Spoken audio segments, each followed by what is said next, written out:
আজকের রেসিপি ওল ডাঁটা। এই ডাঁটা খুব সুন্দর একটা খেতে, কিন্তু বহু পুরনো দিনের রান্না। এটা ঠাকুমার আমলে করা।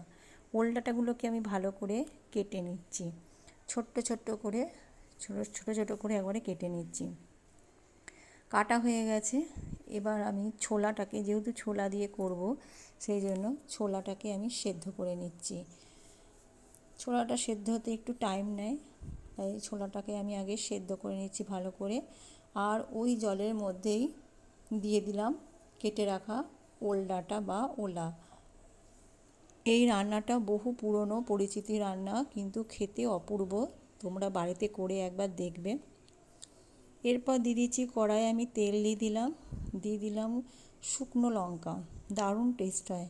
এর সাথে দিয়ে দেবো একটু গোটা জিরে।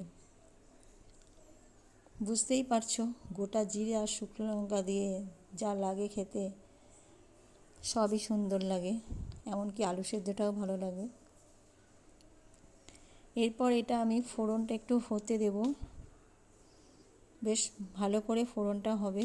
তারপর দিয়ে দেবো সেদ্ধ করে রাখা ওলের ডাঁটা আর ছোলা।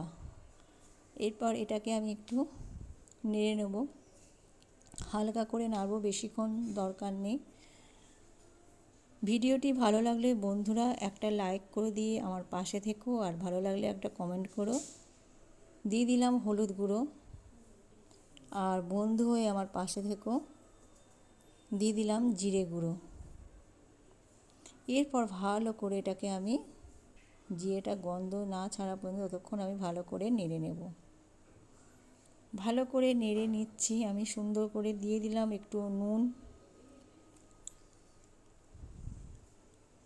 যারা এখনও সাবস্ক্রাইব করনি, করতেও আছে, ইচ্ছা করছে করছো না, তারা আমার পাশে থেকে সাবস্ক্রাইব করে দিও। সাবস্ক্রাইব করে দিলে কী হবে, নিত্য নিত্য নতুন ভিডিওগুলো তোমাদের কাছে পৌঁছে যাবে। ঠিক মতো করে দেখে নেবে সময় করে। দিয়ে দিলাম অল্প চিনি। এরপর আরেকবার ভালো করে আমি নেড়ে নেব। জল কোনো দেবো না। নাড়তে নাড়তে তৈরি হয়ে গেল আমার ওল ডাঁটা।